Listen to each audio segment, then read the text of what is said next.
Hey everyone, it's Dez and Marco with After School with the Admins. Thank you for tuning in. Please like and subscribe, share with a friend. Here's our newest episode.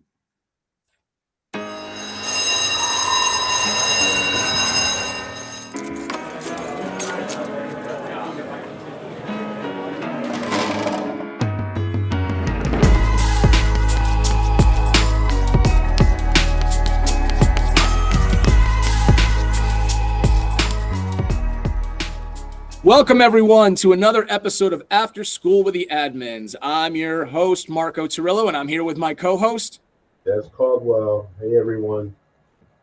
We are really excited. We have a great show for you today. With us joining is Mike Toomey, the middle school assistant principal of the year from Maine. Mike, how are we doing today? Doing great. Excited to end my week talking to you guys. We're excited, too, to have this opportunity to have this conversation with you.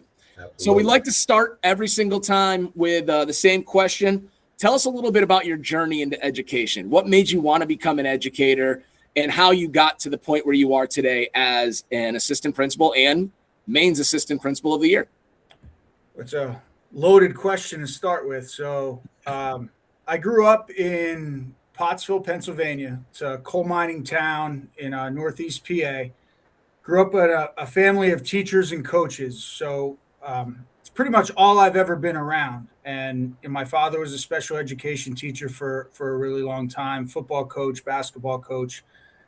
So from day one, when I started thinking about what I wanted to do, it really was to coach.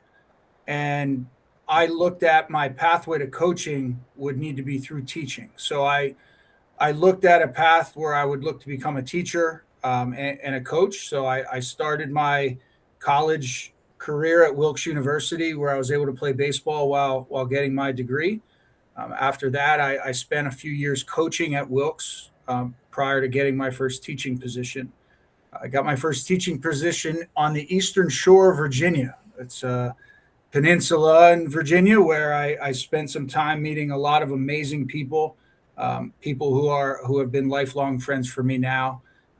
That I connect with as much as I can. Got a chance to be around some incredible colleagues, some incredible coaches before relocating back to Pennsylvania. I spent 5 years teaching at Lebanon Middle School in the city of Lebanon. I do believe my time there really started to kind of mold who I was going to become as a teacher. A lot of the challenges and a lot of the opportunities to impact people really made me realize why I got into teaching in the first place. So from my time in Lebanon, I spent a year at Palmyra High School right outside of Hershey, Pennsylvania. And after my time there, my wife, who is originally from the state of Maine, we decided to relocate to Maine, where I got a chance to work as a special education teacher at Mount Ararat Middle School, which is in Topsom, Maine. Got an opportunity to spend 2 years with an incredible principal, Josh Otto, who from day one really pushed me into leadership roles, threw me in the fire, threw me into opportunities of even being a substitute administrator. So he really saw leadership in me and pushed me in that direction. After those 2 years, I had the opportunity to apply for an assistant principal / athletic director position at Philip W. Sugg Middle School in Lisbon, and that's where I've been ever since. The position has changed a little bit. It went from being an AP/AD position to being just an assistant principal position. So that's where I'm at now with an incredible team here. I do want to backtrack a little bit in regards to a moment in my life that I think also reassured me of what I was doing. So I was in my junior year at Wilkes University, taking a class during baseball season that didn't always coincide with games, and it wasn't a class that I did very well in, and I had a professor who questioned whether or not I was right for this profession, and I didn't know what to do in that moment. I started to think like I don't have a backup plan. I always wanted to be a teacher. This is what I wanted to do. So I do want to take this opportunity because a person who was my advisor at that time, Suzanne Murray Galella, who I believe moved on from Wilkes University and is at Marywood University right now. She pulled me in her office and made one thing real clear to me, that I was to never second guess anything about what I wanted to do. Made it clear that I was made for this profession, and really pushed me to, kind of have a chip on my shoulder a little bit. So I retook the class, got outstanding grades in the class, had a conversation with that professor where they assured me that, they were proud of how I did. And I feel like from that day on, it was really about, making sure I lived up to kind of the people who have pushed me through that. So I didn't want to miss that as I'm explaining kind of my journey here, because that was a big part of it. So, but I'm here in Lisbon Falls, Maine, at a 6 through 8 school as the assistant principal. Obviously got a chance to represent our state at the national conference, where I had an opportunity to really create a circle of people, with Marco being included in that, to really have a circle of administrators to work with too. So that got me here, got me in front of you guys, and I'm grateful for every minute of it. It's great to hear again. Like, there's always a reoccurring thing that tends to show up in every one of our podcast interviews that we've been doing, where there's always a moment and an individual that helps kind of just lean you into that direction. Though you wanted to be a teacher, an educator your whole life, you said, because it's what you knew. It wasn't until that individual, it sounds like, really said to you, don't ever second guess it. You've got this. This is you. This is what you're meant to be. That helped kind of propel you into that next level of what you needed to do. Like, you knew it at that point, like, yep, I'm going to do this. And that's such a great thing to hear, because, many of us have that kind of story. There's always that one individual that really took an understanding and saw something and said that moment to go, yep, this is for you. And it is that feeling that we always have. For most of us who are educators, we always feel that there's a reason why we are here. There's a reason why we are doing what we do. And it's always someone or something that helped to get us to there. But it's that moment that lets us always know, like, yep, we're meant for this. Yeah, no, for sure. And like I said, when I got hired, when I got my first teaching job, when I got that letter of we would like to offer you this position, I sent a copy of that letter to her. Wanted her to know that she was a part of that. When I got this job, which was my first administrative job, when I got that fancy nameplate that said assistant principal, I took AD. I took a picture of it, sent it to her, and even in some of the speech that I gave when I got recognized up here to all of my colleagues, all of the assistant principals around the state here, I made sure they knew who she was too. And again, that it doesn't take anything away from the countless amount of people who have impacted me in my life. I can go down a whole list of coaches, from high school coaches to college coaches to coaches that I've spent time coaching with. Things that I have learned from them that, I'm at the point now where, as I'm saying things to students or to teachers, like I can almost picture or hear their voice as I'm talking to people. So there's so many people that got me where I am here today. But in that moment where things were really not at a low, but at a place where I wasn't before, a place I've never been before, where I'm looking at myself like, man, is she right? Am I not cut out for this stuff? And she put Miss Galella put a quick end to that, and made sure she knew, this is what you're meant to do, and when you do it, you're going to be great, and you're going to show everybody why this is what you were meant to do. Yeah, Michael, you mentioned coaching through teaching, right? And we talk about coaching often because it's so important.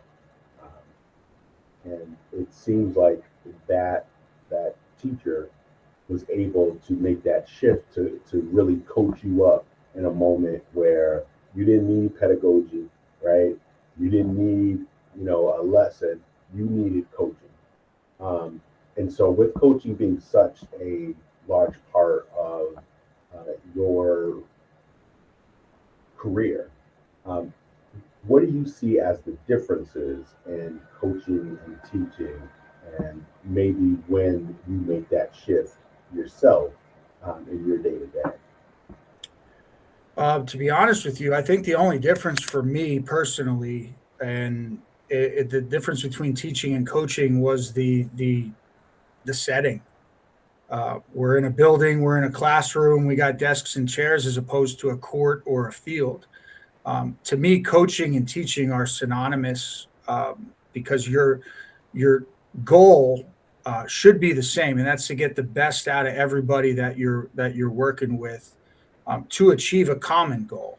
And so to me, I knew that if I learned as much as I could about one, it was going to prepare me for the other. And there's been so many times in my life where I think back to some opportunities that I had with some amazing coaches, and I look back to how they handled some adversity and some situations that didn't always go as planned, where the problem solving really needed to happen, and how that played into how that plays into the classroom, on top of having teammates from all different places and neighborhoods, and learning how to adapt and really connect with people who come from many different walks of life, which really just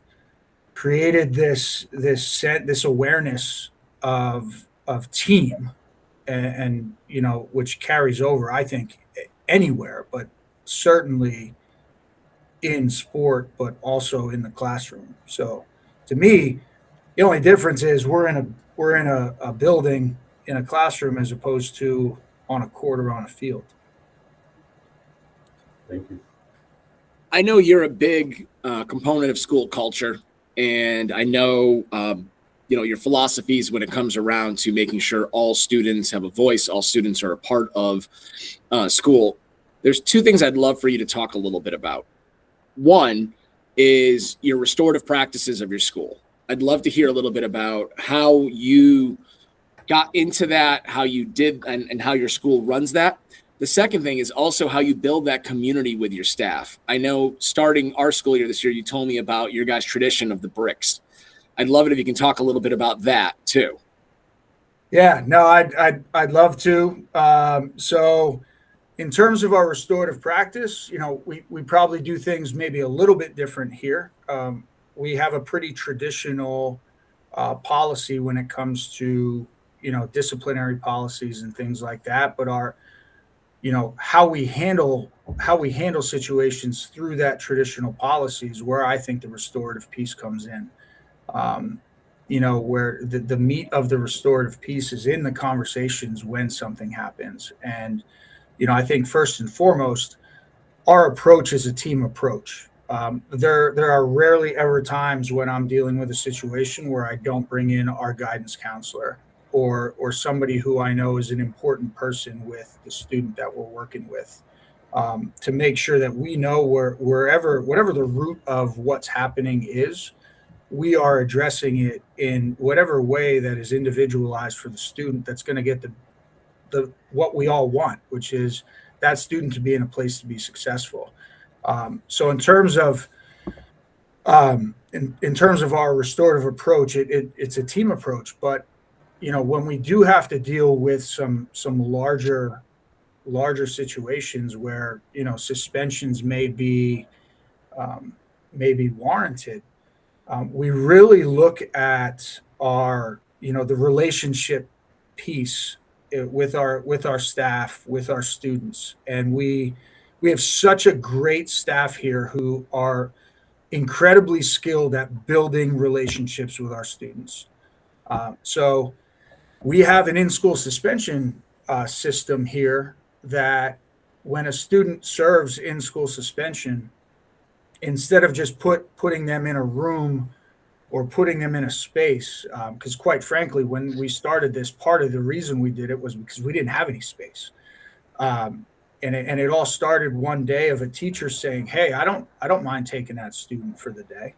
And it just so happened to be a student a teacher who had that student the year before and wanted to have conversations with that student. So as I'm watching this teacher step up and really try to impact this student in such a great way, I went into my principal's office and said, "Hey, like, I got to tell you something," and I explained kind of what happened. And I was like, "You know what? Like, we could really do something with this, and really create something where this is kind of the norm of what we do."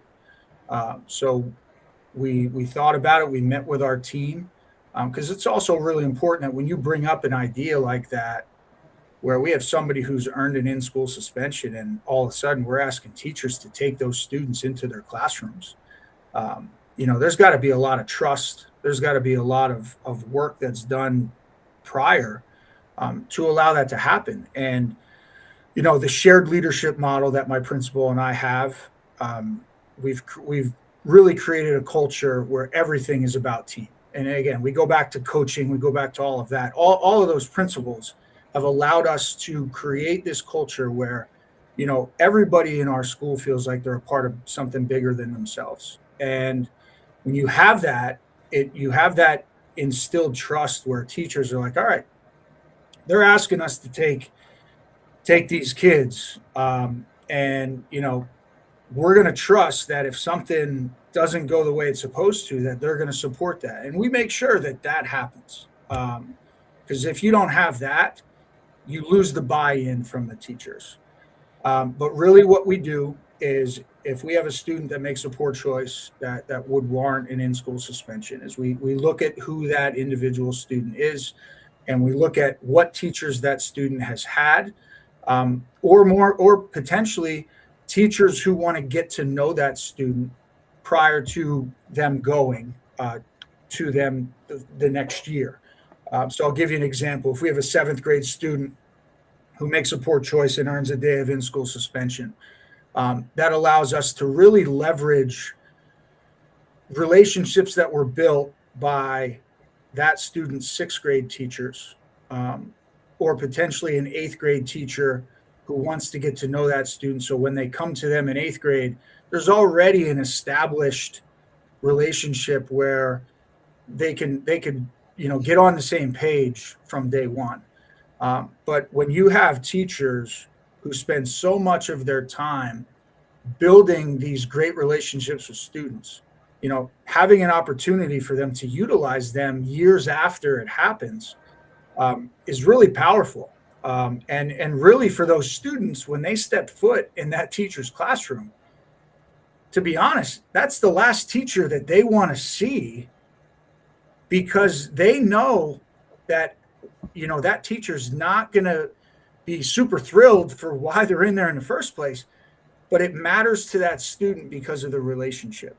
And it allows that teacher to have a neutral conversation, a third-party conversation, with them not being involved in what may have happened, to really have a reflective discussion with that student to help them grow. Because that conversation is going to matter so much more to that student coming from that teacher than coming from me, coming from our principal, coming from anybody else. Because, not only does that teacher mean the world to that student, but what they say is something that they want to listen to. The barriers and all of the walls come down, that really allow that student to be an active listener, with that teacher. So we started that 5 years ago. It has been very successful. I can say in those 5 years, I've had to support that teacher, support a teacher, 3 times, in terms of that student no longer being able to be in that room. And I can certainly tell you that we've issued way more in-school suspensions than those 3 times in those 5 years. So it is I do believe it is a successful method, but it's not possible if you don't have a culture in your building where your teachers, are willing to step up and be a part of that process. But then also it doesn't work if you don't have that established trust that, okay, this is great when things go well. What's going to happen when it doesn't? And if you could answer those questions and you can have a system in place to support that wholeheartedly, then you really get to see the fruits of the labor, because then it really becomes an incredible learning opportunity. And what it does is it builds that relationship, to be even stronger, because again, those teachers don't have those students anymore. So it opens the door to a mentorship. It opens the door to those students knowing they can always go back and talk to those teachers if they need something. So for so many reasons, it has worked out so well. But it really has changed kind of the dynamic of just the word suspension, being such a negative, bad thing. And sometimes kids just need a reset. Sometimes teachers need a reset. But now we're using that reset to really grow our kids. Yeah. What kind of cultural work did you do to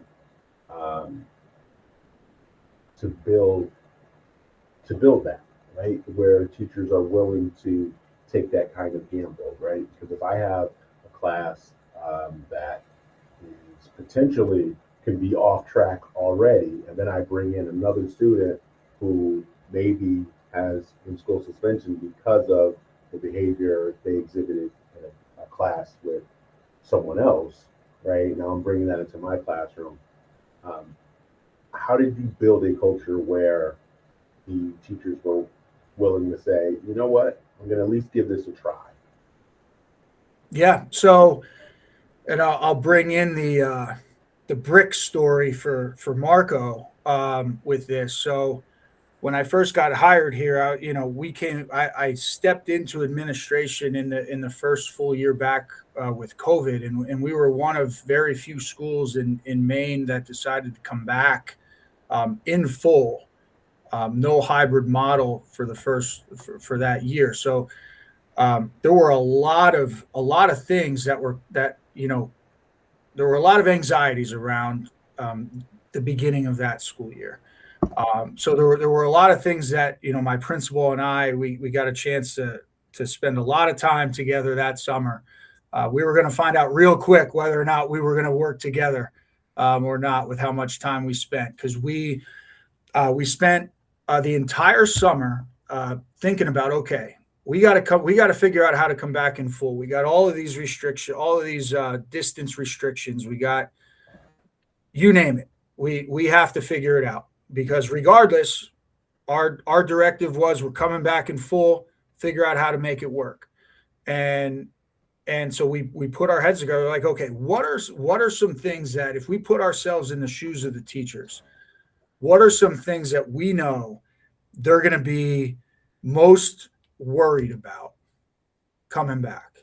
And we immediately thought, their classrooms, and what that classroom needs to look like, with how teaching is going to look so much different, because of you're not able to sit at a kidney table in a small group as much as you'd be able to anymore. So we measured out every inch of every classroom that summer, and we taped down grids so that teachers didn't have to ever worry about whether or not this desk was far enough away from this desk. And we did it for every single teacher so that when those teachers arrived in August, the only thing they had to worry about was getting themselves ready to teach.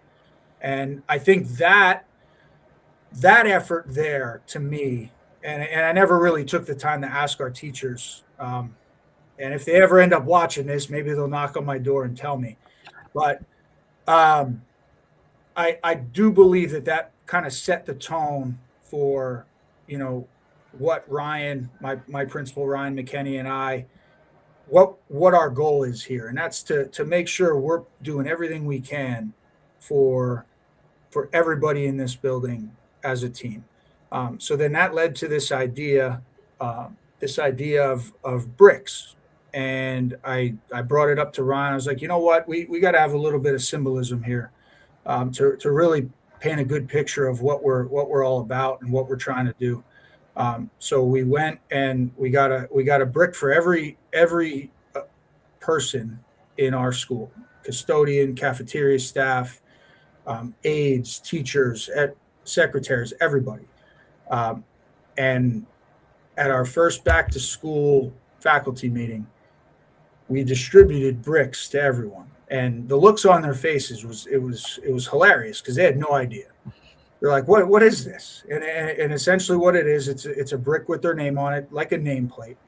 But I shared with them that, everybody has a brick, and that brick is strong. That brick is tough. That brick is, it's resilient. I'm like, but when you put all those bricks together, you create an immovable force. And, the symbolism there is the mortar.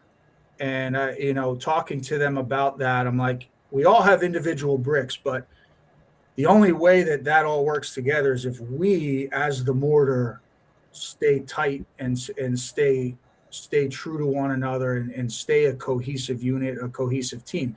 Because that year was going to bring a lot of unknowns and a lot of things that, a lot of stuff outside, a lot of noise outside of our building, that could easily impact our building if we let it. And the goal with that idea to start out was to make sure that they knew, no matter what, you are a part of this immovable force. But you also need to understand that your brick is just as valuable and is just as needed as everybody else's, because the whole thing can't work if your brick isn't there either. So I think that hit home really well. And we stayed true to our team. We also had these shirts made, decided to wear this today. And on the back, it says, I'm a member of the PWS team. What's your superpower? So it really just trying to hit the message home to the most important part of what we do is everybody knows and feels that they are always a part of our team. So I think laying all of that groundwork, getting back to where we're at with the in-school suspension idea of leveraging relationships with teachers to have students in their classrooms. I think knowing all of the things that we did to set that up, we had our teachers in a position that said, you know what? Our administrators have an idea that they think is going to make suspensions more valuable, and more, more efficient when it comes to getting the most out of it and really reshaping behavior. We may feel uneasy about it, and we may not even agree with it, but we know why they want to do it, because we know that no matter what, their intentions are always for the best interest of the kids. And, we were able to carry that through.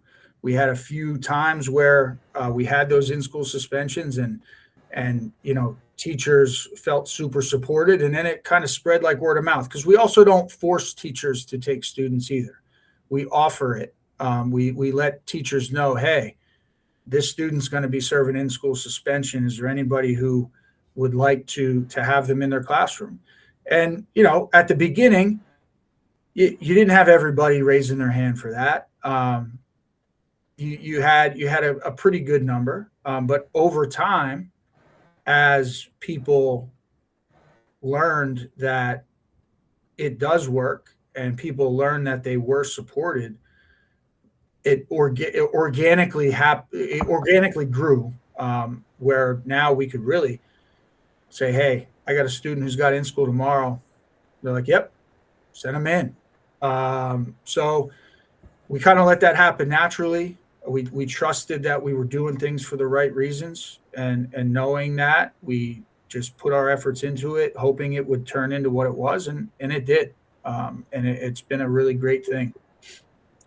I like the idea of like how some of the kids almost don't want to have it with their mentor. Because in my head, all I think of is that statement of always like, I'm not mad, I'm just disappointed. Yeah. And you think of like kids, that's one of the number one things. Like I think back to my own coaching days, and like there are kids I still connect with and still check in with. And I remember one of them saying that statement goes, whenever they lost or anything, they said they knew I wasn't mad. They were just so upset that they felt I was disappointed in them at those moments. And I think about that for these mentors, like when you're working with kids, and like, like you're a kid that loved your class, because coming back now being like, oh, I know I got to have this conversation with this teacher about, that I did something wrong.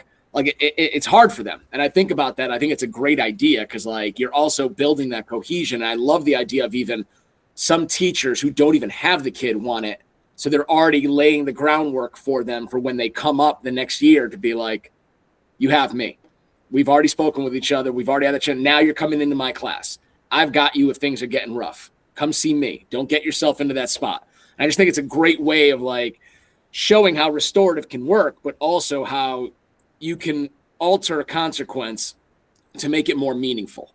And I think it's a great example of it.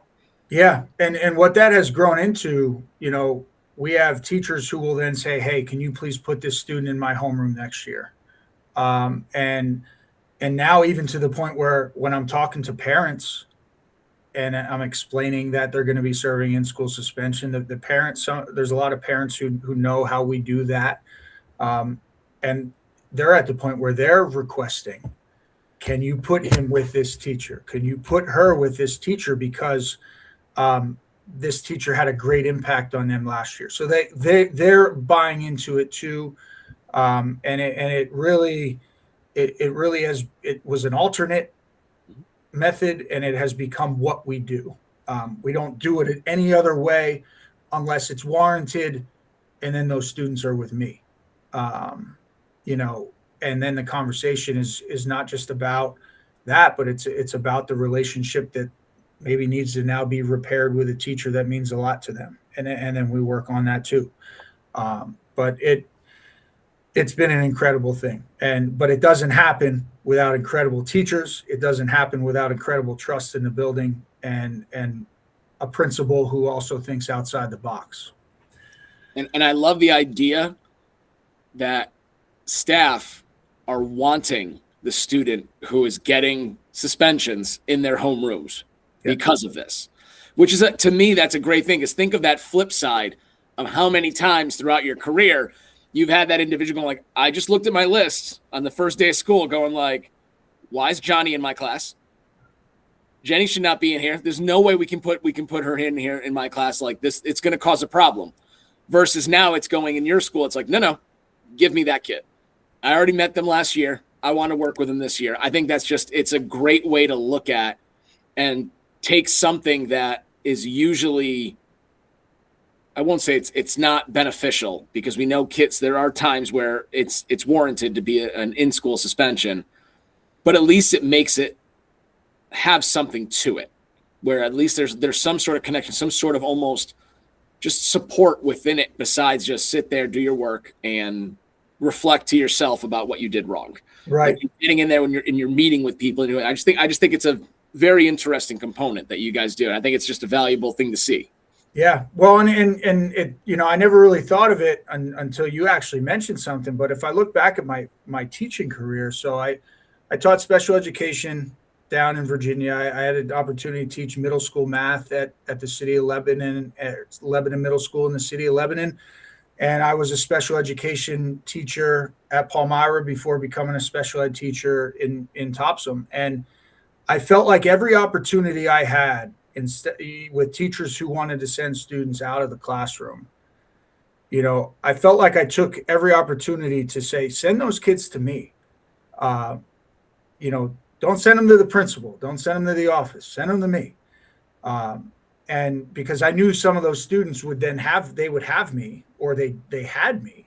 And I just think back to how their behavior and how their view changed of me when they were my student in my class. They actually, I'll never forget, Enrique Maldonado, never forget him. This was back in 2011. He was a 7th grade student coming into my class after repeating the grade, and he wanted no parts of being in that grade, no parts of it. He had no motivation. There was no motivation, nothing. And he had every reason. He had every reason outside of school to feel that way. And so, school was hard for him. And he had a really hard time with a lot of his teachers. And he was one of those students who I said, send him to me. And I was just very real with him in that moment. Like, look, I know you don't want to be here. Let me help you get out of here as fast as you can. And here's how we're going to do that while also figuring out how great of a student you could be, because you are a really smart kid. People just don't know it yet.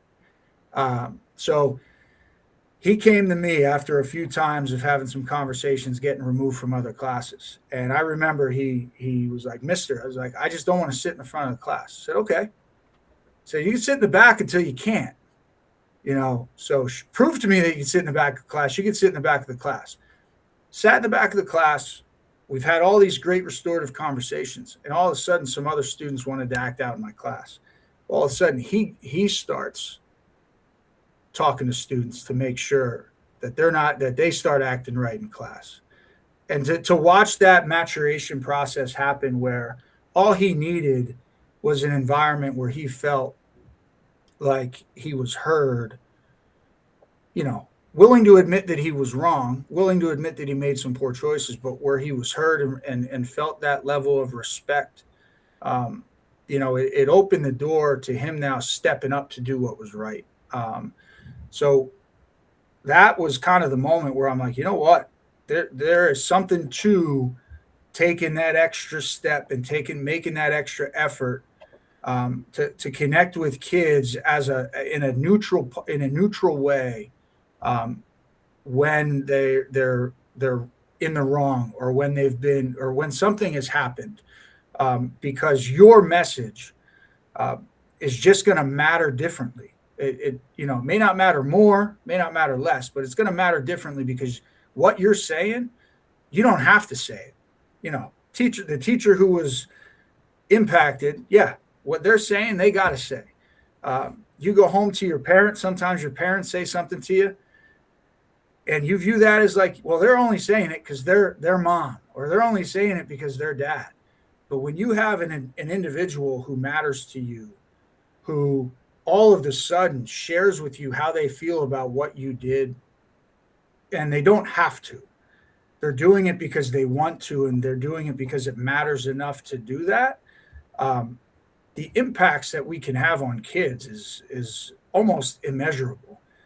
And I think, that's kind of a premise of what we're doing here. We are creating opportunities for teachers who are great at what they do to be able to utilize their incredible relationship building skills to impact kids beyond when they have them, or before when they have them.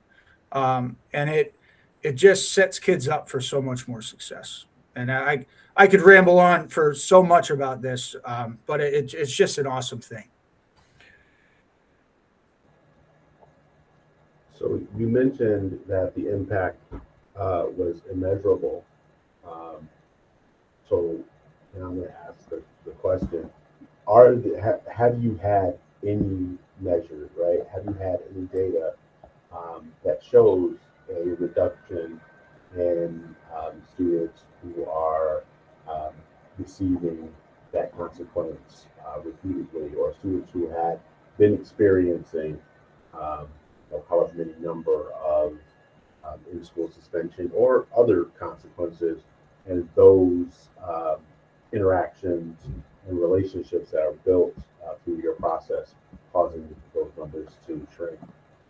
Yeah, we do have that measurable data. I don't have it in front of me here. Um, I know that our out of school suspensions or situations that we would have considered out of school suspensions, once this model really took off, um, outside of very specific situations that just warrant an out of school suspension, we then started really moving away from the out of school suspensions to take advantage of this model. So I would say first and foremost, our out of school suspension numbers came down. But then I think what we also saw was the repeat offenders, meaning the students who would be in school suspension repeatably over time. That number came down a lot, because now all of a sudden you don't have, you're not having reactive conversations. Everything's now becoming more proactive. And not only that, obviously student serves an in-school suspension. They have a lot of amazing conversations with the teacher that they're with. Obviously that's a reactive conversation. However, what that does is it opens the door for those students to now, when they're having a hard time or when they think they're on their way to making a poor choice, they now have a person that maybe they didn't think was available to them anymore because they're not in their grade anymore, or maybe it's a teacher that they didn't even know anything about because they're in sixth grade and this teacher's an eighth grader or an eighth grade teacher. And so I think what it did was it created opportunities for proactive solutions to behavior, to minimize the behavior. The behavior's still there. Kids are still going to make mistakes. Kids are still going to screw up. But our ways of doing it, where we keep it at a level where it may just warrant a conversation. It may just warrant a lower level disciplinary action. That's where I believe the numbers really came down. And as those numbers came down, the amount of teachers willing to take students went up. So I think all of that went hand in hand. Awesome. So to shift a little bit, another area that you have done a big amount of work, or a large amount of work, therefore, has been through student leadership. And you have something known as your Captain's Council. Can you give us a little bit of info about what the Captain Council is, how that came about, and some of the successes that you've had since the development of it? Sure. It's probably the most exciting. It's the one thing I get most excited to talk about, because it's all about the kids. But when I came into this position, this is year 6 for me. So when I came into this position, 5+ years ago, I recognized that we had a really big need for student voice in our school. And I noticed it a lot with the 8th grade group that we had. We needed some peer impact, student impact with the dynamics of that 8th grade group. So I went to my principal and I said, "Hey, I got an idea. I just want to see if it's something you're okay with." And I shared wanting to start just a small student leadership group of 8th graders to just try and turn things around with that 8th grade class. And he didn't take more than a second to say, "Yeah, let's do it." Which again is I can't say enough about him. His openness to trusting me to do these things, knowing why we're doing it, he never questions it. And I think it speaks to our shared leadership model of always being on the same page and always being in sync with what we're doing. Now, I was a student council advisor as a teacher at various schools. So my experience with working with student councils was already there. I got the captain's council name when I was coaching at Lebanon High School. I was a baseball coach there. Our athletic director actually ran it was almost an athletic leadership group that he obviously titled Captain's Council, but it was because all of the captains of each team would meet once a month with him to just have conversations around, issues that were maybe happening on their teams to help bridge the gap between player leadership and coach, to really just figure out a way to help resolve what was going on. So the name stuck with me because when you earn the title captain, it to me, you put a C on your shirt, that carries a lot of weight. And so just that title stuck with me. So I started a captain's council 5 years ago with a group of eighth graders. And we did a lot of great things around figuring out how do we get this group of eighth graders to really, really change their focus to wanting to be better, wanting to improve the day-to-day stuff that was going on. And they did an incredible job. It was really in its kind of baby stage. But once I saw the successes that it was having, on top of having 3 of those eighth graders get to earn positions on our Maine state student council, I was like, you know what am I doing? Why am I only doing this for eighth grade? Like this needs to be a whole school thing. So I went back to my principal. I said, hey, I think I want to make this a 6 through 8 thing. Yeah, let's do it. So I created a school-wide captain's council. And at that moment, when it became 6 through 8, I have a process, a selection process that's somewhat grueling on purpose, where we were able to really get an incredible group of 6th, 7th, and 8th graders in that year. But the reason I do that is that I make sure that our school knows, like, hey, Captain's Council isn't a club. It's not something you just get to sign up for. You got to earn your way on there. So there's an application process. Students fill out an application. It also involves them finding 3 professional references. Now, I'm not picking up the phone to call, a reference about a 6th grade student. It was more the practice. It was more the practice of understanding what is a professional reference, what is a professional reference not, and just having them practice asking someone to be a reference. And then from there, we created an anonymous Google form where our students were able to answer some questions. Which of these students do you feel is responsible? Who do you believe treats their peers with respect, treats the staff with respect? And it's not, there's no questions that are ever who doesn't do this or who's not this. It's really about who do you feel meets the qualities of the question? And every student that has applied is listed, and kids either check their name or they don't. And that information is just additional feedback that we take into consideration. So I run I do that. I meet with the teachers once I know who has applied to get teacher feedback in regards to what they're seeing on an everyday basis from these students. And then myself and the teachers, our guidance counselor and our principal, we put our heads together and we figure out, okay, who's going to earn 2nd round interviews? And we pick a select group of students that have to do an interview with me. And that interview can happen at any time, any day. and it's on purpose. I want the students to not be prepared, because I know whatever their answers are is truly what they think and how they feel, and it creates a level playing field for everybody. But it also allows me to see kind of what they look like in a potential uncomfortable situation, and how they handle that. And from those second round interviews, I meet with the teachers again, and we make our final selections. And it has really grown.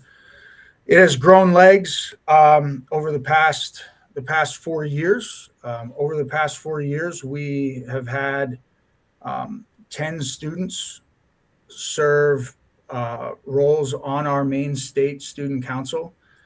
We've had 3 that have just over the last 2 years, the Department of Education here created a student cabinet. I've had in each county, students from each county are represented, and I've had 3 of my students get selected for that over the last 2 years.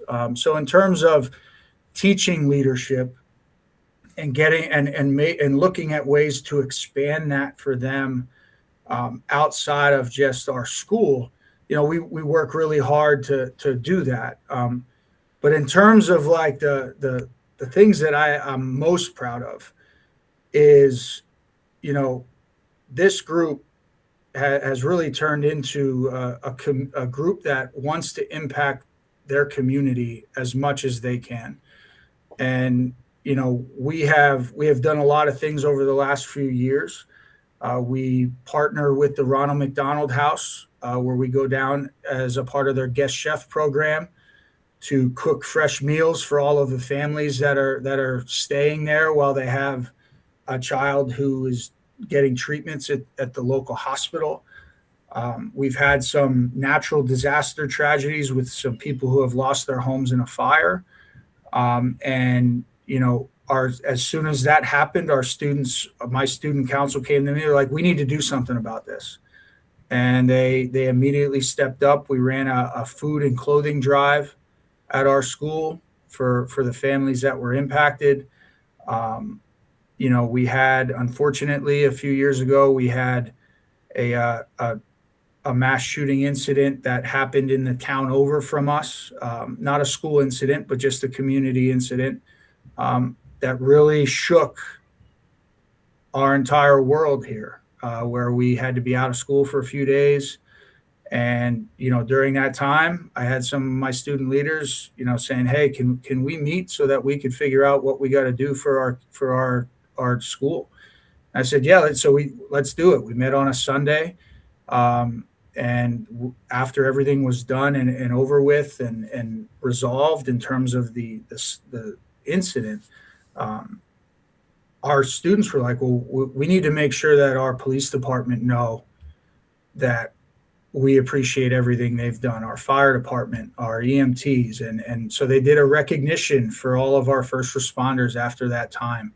But even this year, which my group is 23 large now. I have 8 8th graders, 7 7th graders, and 8 6th graders. It's the largest group I've had. We decided to get involved with our town giving tree this year, where we did a few different fundraisers to raise some money to get it involved in that. It's really remarkable what these kids have turned into, and what they've created with this group. So I know I'm jumping ahead. So if I look back to where this really started to take off, we started to attend student leadership conferences where, we go to one at the University of New England in Biddeford, and then we go to one that's put on by our Maine Principals Association. Last year it was at Husson University.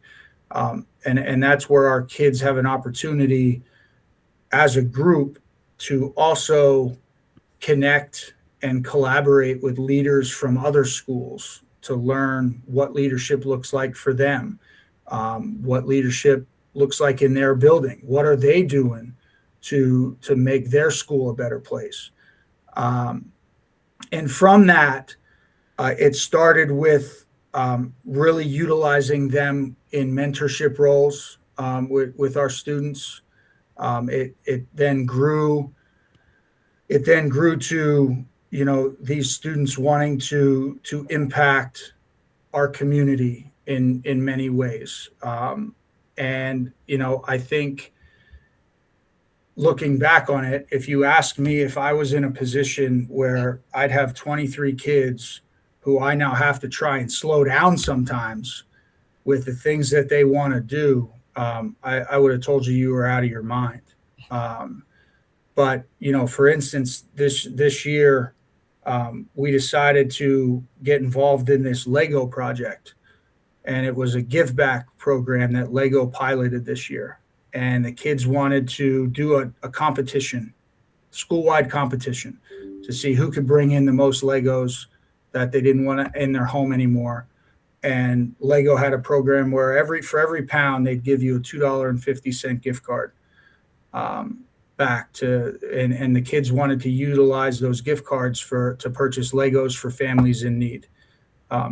Completely their idea. And from that, we had some learning opportunities. Lego decided just out of nowhere to end their program prior to our competition ending. And so we had 150 pounds of Legos sitting in our school with figuring out what are we going to do. And it was a great opportunity for me to talk to kids and be like, all right, how do you feel right now? All of a sudden, everything that you just worked for kind of blew up in our face. How do you feel? And, a lot of them were like upset, sad, trying to figure out what are we going to do? I say, guys, as leaders, we don't have time to do that. As leaders, we can't spend time worrying about what's wrong and what's not. We know what we're doing for the right reasons. Let's figure out what we got, and let's figure out what can we do next. So we reached out to our PTO. Our PTO was willing to give the donation of the pounds per dollar. And I'm like, okay, that problem solved. What do you want to do with all the Legos? And they decided they want to create kits to give to our elementary school, to give the students Legos to have in their classrooms down at our local elementary school. And they were able to utilize that money that we raised to essentially contribute $700 over the course of those fundraisers, $700 to the giving tree that we have at our school and in our community, which, like I said, if you would have asked me 5 years ago if I thought we were going to have a team ready to do that and really be the drivers behind it, I would have told you you're out of your mind. But that's what this has grown into, because a lot of my kids who were leaders with me in 6th grade, some of them are leaders now in 8th grade, and they're kind of taking ownership of this group. Like, this is our group, and this is what we're going to do with it. So in terms of impacting community, we do a lot of things to really get our footprint into our community in the best ways possible. But there's also a piece to this where, I need to make sure that I'm providing them with opportunities to grow as leaders. And that's why I started this whole thing in the first place. I had a bunch of 8th graders. So I'm like, you know what? They just need a little bit of mentorship. And some of the qualities that they have that they're not utilizing the right way, all I need to do is light that spark with them and watch it go. And, so through presenters, through different conversations around what good leadership looks like, bringing up different leaders in our world and what makes them a good leader. I do a lot of work in the baseball world. This past year, a kid that I've worked with before got drafted by the Phillies in the 3rd round, and he came to the school to talk to the kids about leadership and how important it is to learn these skills at a middle school level. Because even he said, he's like, man, the things you guys are doing, you see that a lot, maybe at a high school level, or maybe, beyond high school with adults. He's like, you got 11 and 12-year-olds that are stepping up to do this stuff. And I'm like, yeah, we do.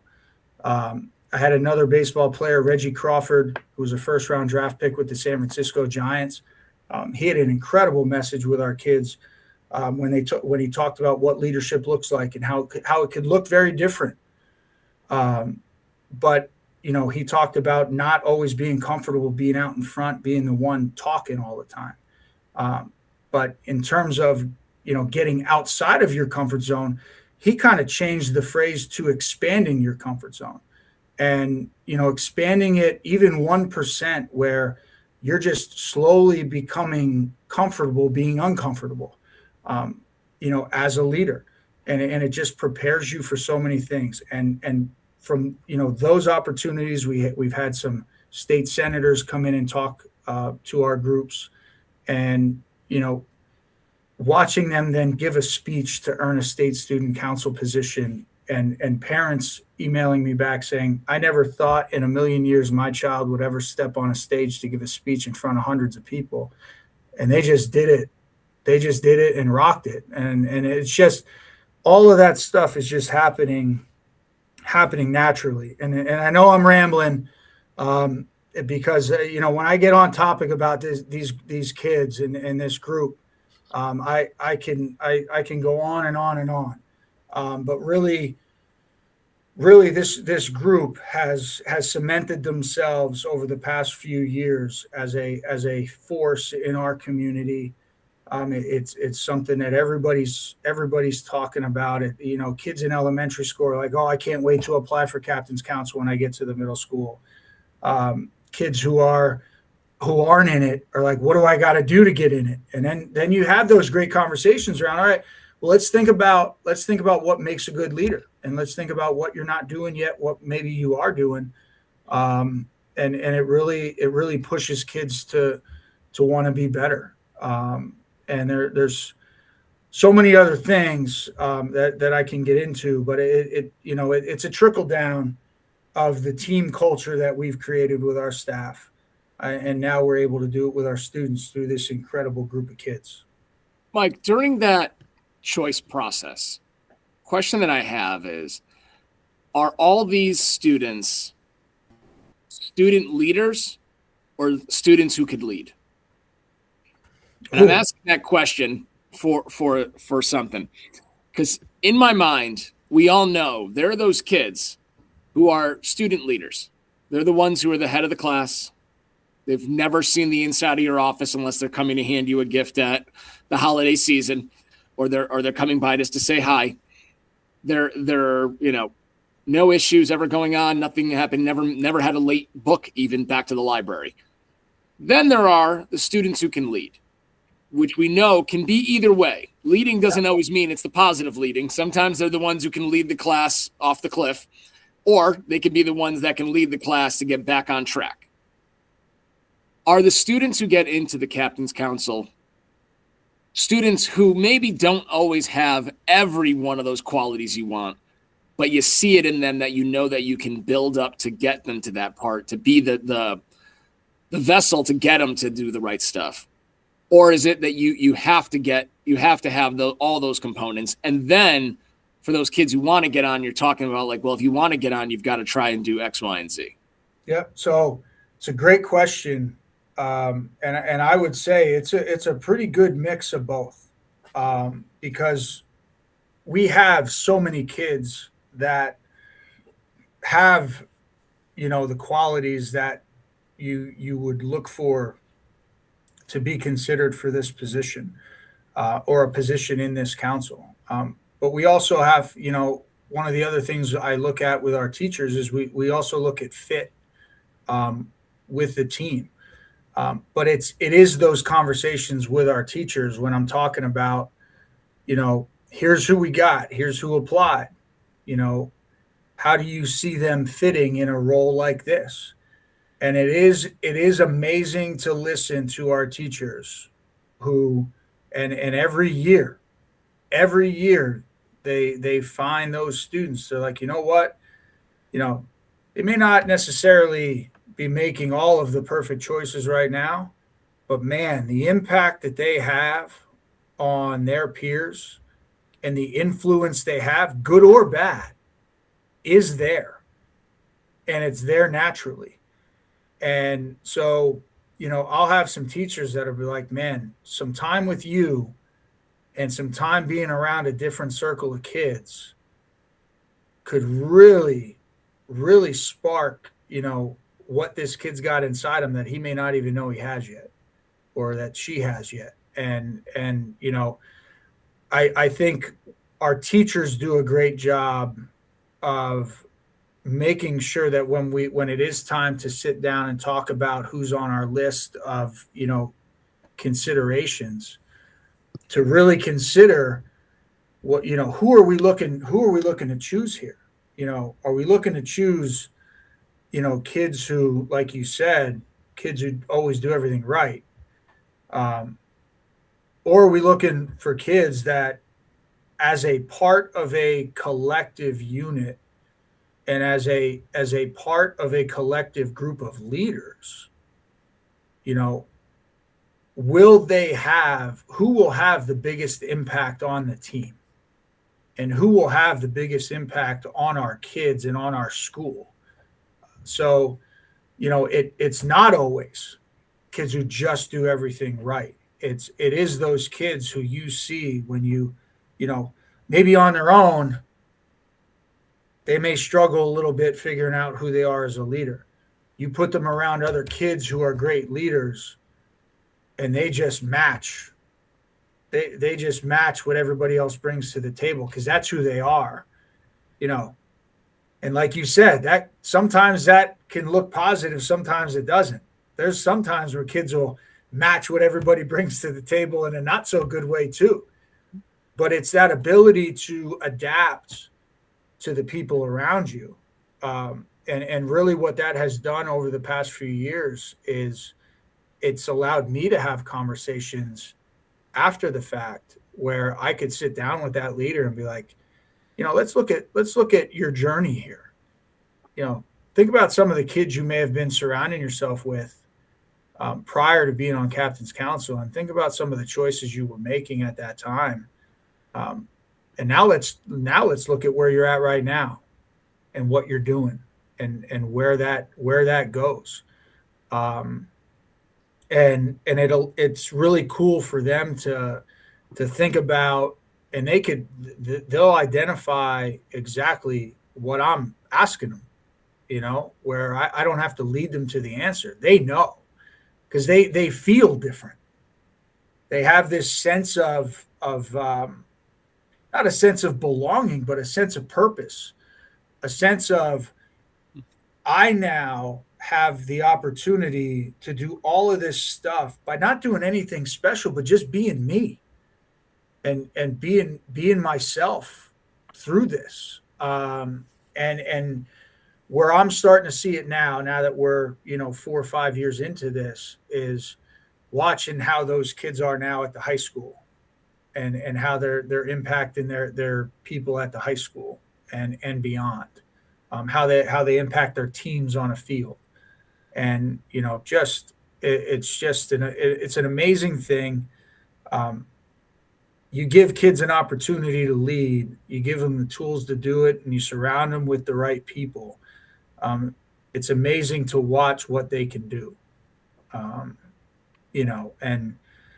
I look at that and you can look at that in levels. You can go back to our conversation around our in-school suspension model, where we're surrounding them around people who matter to them, but also are going to help lead them in the right direction to be their own leader, like self-leader, with choices, all the way up to, our student leaders here. So it's a great group. It's a powerful group. It's a group that, the kids are super proud to be a part of. And it's one of those things where now I have a group of kids where we talk about initiatives, we talk about ideas. And 2-3 years ago, it was very guided by me. very directed by me. A lot of the conversations were my conversations that they were just contributing to. Now, there's stuff that happens, and I'm like, wait a second, what's going on here? And the kids are like, oh, we're doing this. I'm like, okay, let's get it done. And we had an open house where our kids wanted to really sell the Lego project that we were doing and why we were doing it. So they set up. I'm like, all right, well, why don't we make some flyers? We'll put some flyers around. Next thing I know, they're setting up a schedule, and these are 11, 12, 13-year-old kids on their own, setting up a schedule for an open house, which was from after school till 8 o'clock at night, of who's going to be stationed at which parts of the hallways to not only give out flyers, but explain the program, explain why we're doing it. Not just giving somebody a piece of paper or hanging something up on a wall. They created a schedule where almost like a work schedule where they were assigning themselves times of the open house to work, to the point where I'm like, do your parents even know that you're doing this? Because they took it and ran with it. And they're like, well, wait a second. If we want to do this right, we got to make sure we're telling families what this is all about. We need to make sure we're doing this. And it was so amazing. They're like, oh yeah, I talked to my parents. They're even going to bring me dinner. Like it was just so authentic.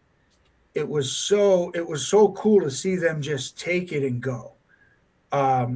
Where now these are now student-led conversations. My 6th grade leadership group this year is now in charge of our teacher appreciation, where we recognize eight staff members every month, and they go around and they find students who have had great experiences with these individuals, and each of those kids write these kindness notes, and they attach these kindness notes to a picture that we take when the staff member gets staff of the month. And outside of me telling them, here's what the board needs to look like, here's where the pictures need to go, it's all them. And those are my youngest groups of leaders who are taking it and just going with it. Where, to be honest with you, if I pulled one of those students and I said, hey, I need you to do this, I need you to take this on, I think there'd be some reluctancy there. I think there'd be some hesitation. I think there'd be some maybe unsure feelings about, can I do this? You get a whole group together to say, hey, I need you guys to take this on. And it's about, oh, we could do this. No, we could do this. It's we. And it's now a team effort to go do something. And just the power that is created with that, and to just watch it like a movie every day is just, it's amazing. And to me, it's what I always hoped that it would become. But it also allows me to be proud to say I'm their advisor, and I get to lead this group of incredible leaders. That's awesome. It's great to see when a project like that, especially one that students take hold of and run with it, is always awesome to see. Right, and that builds that culture that we also talk about things lasting beyond our tenure, and that's the kind of thing that becomes just such a strong part of the community that if you were to take another job somewhere else, whoever came after you would have to do that because the community would demand it. That's awesome. Yeah, no, and even as recent as 24 hours ago, obviously I told you that our kids did all of this stuff to contribute to the Giving Trees, because our town is trying to support so many families in need around Christmas time. The person in charge of the organization that's overseeing that whole project shared with me that there were a number of tags that just haven't been brought back, where you have these gift tags where somebody took them, but gifts haven't been returned yet. And it just so happened that some of my leaders were around when I was having that conversation, and they're like, "Mr. Toomey, we need to have a meeting." I'm like, "Why?" They're like, "Well, we need to do something about this." Like, okay, let's have a meeting. So we met. I have an executive board because my group is so large. I have a president-elect, a treasurer, secretary, media relations, public relations coordinator, and I really try to model our state student council model, just because of how aligned I try to be with them, since we have so much representation. I got 4 kids on the state student council this year, which is almost half the council at the state level. So it's important for me to make sure that my structure kind of fits where ultimately we want them to go, which is to get to the state level. But I had my executive board decide, okay, how much they want. They know we have an account, we have a budget that we fundraise and we raise a bunch of money for. And they're like, "Mr. Toomey, we can give more." And I said, "Okay, well, you guys need to decide how much more before you bring it to the group, because we need to vote on it." And they came up with the idea of $150. They wanted to contribute $150 more so that any of these non-return tags would be able to, they'd be able to take that money and go purchase the gifts for these families. So they came back into the room. We did a blind vote, and the rest of the group felt that number wasn't high enough. So my president and president-elect went out into the hallway, and they're like, "They're right. We can give more." So we ended up donating $300 to that group. And when I spoke to the person overseeing it, I asked them how many tags were still outstanding. And the number he gave me also fit within the amount that we gave them for money. And all of those gifts are going to be able to be purchased. And again, Cody Bowker, the kid with the Phillies, when he came to talk with us, he was like, I'm amazed at the things you guys are accomplishing at a middle school level. Because the things you're getting involved with, the things you're jumping into, they're not things that typical middle school students just get involved with, which was funny for them to hear, because when we do things, it's not about the shock. We're not looking for the shock factor. We're not looking for the credit. We're not looking for any of this. We're doing it because it's the right thing to do. And these kids, when they have things like this, they're like, "Oh yeah, this is just what we do." Our community needs something. Yeah, we do it. So for him, who, 22-year-old kid getting ready for his first spring training down in Clearwater, to tell these kids, like, "You guys need to understand something. This isn't something that happens at every middle school. And the things you guys are the people you're impacting and the stuff you're getting involved with, these are adult level things." And it really, I think it gave a good perspective to them, but I also think it lit a little bit more of a fire under them of like, well, what else can we do? If this is just the norm, what's above that? So to see this group, just grow, and to watch them do it, so unselfishly, is crazy. And it's so fun to watch, and it just goes back to our message of, we do the right things for the right reasons. It's not because of the accolades. It's not because of the recognition. It's not for anything other than we have an opportunity to impact people by doing the right thing.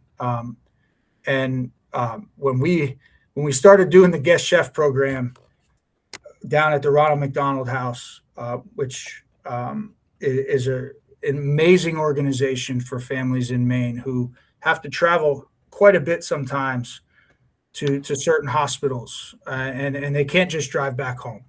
So this the Ronald McDonald House provides them all the things that they need. We were told the first day, get there at 4:00, start prepping the food. Food needs to be ready to be served by 6.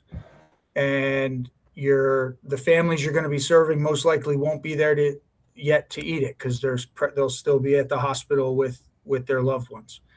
And at that time, I had a lot of students who are like, well, where are the families who are going to eat this? We would love to be able to see them. I said, guys, it's not why we're doing it.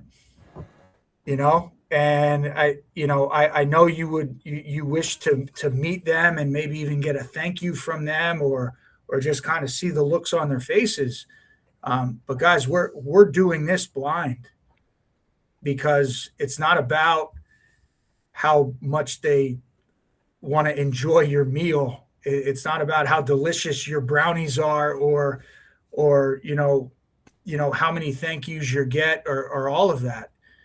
It's about us taking advantage of an opportunity to do something special for a group of people that we don't even know. And what was so cool was to watch those kids do that, feel so proud about it, make the food, get it out ready to go, and then jump back in the van and leave. And knowing that we're going to trust the fact that we did the right thing for the right reasons, and it's going to work out. I think that's an amazing point to focus on. That is, that's why we do what we do, right? Even as educators, we don't always get to see that finished product. Certainly, those of you working in middle schools, you don't always get to see the kid cross the stage. Yep. I do get to see that at the high school level, but I think that is an amazing point to just put a ride out on. Marco, you want to? Yeah, I was saying the same thing in my head. I'm like, that's a perfect way to finish, because it's just explaining the fact of it's why we do what we do. It's basically just the way you can tell the kids. And I think that's something, especially for kids, to understand. It's not about the gratification afterwards sometimes for the things we do, to have someone come by and tell you thank you or that's so amazing. It's just nope, we did it because it's the right thing to do. Mike, thank you so much for being a part of our podcast. As you can see, an hour flew by and quickly through that conversation, and it was all great things and a lot of great stuff. I hope our audience will be able to take from it, especially some of those ideas of how to build their student leadership groups. Also about the different ways of looking at suspensions, which I think is really, really valuable. Mike, do you have any last words? I just appreciate you guys and what you've done. Being able to watch some of the people that have jumped on your podcast here, some of them who I had the opportunity to meet down in DC, but then listening to so many different perspectives and experiences, I feel humbled to be a part of a group like this. I hope that with all the jumping around I did with all of my explanations, I hope it's worth it to the listeners. And I will, Marco, just so you know, you have all of my contact information. Yep. If anything comes of this with our listeners where they want to learn more or want to reach out, feel free to share my information with them, and I'd be happy to spend more time having conversations around some of these topics, especially with what it needs to look like in their school, because obviously every school looks a little different, but if you're doing it for the same reason, we can do it. So, feel free to share that. And I just appreciate the time you guys took. I appreciate the invitation, and I look forward to other people that you bring on here after me. So thank you so much. We're happy to have you now be a part of the family of our guests. Des, any words? No, I mean, I like the way you closed out the story was perfect. Perfect. That is what we do. Thank you so much, Michael. I absolutely love hearing about building that community. and really a community of service to others is, so important. And have an amazing school community. Kudos to you and them and all that you're doing. Thank you so much. Yep. No, thank you. Agreed. I don't have any other words to say besides the same. It was really cool to hear all about that. Des, as always, great having these talks with you on a Friday. With that, school's out.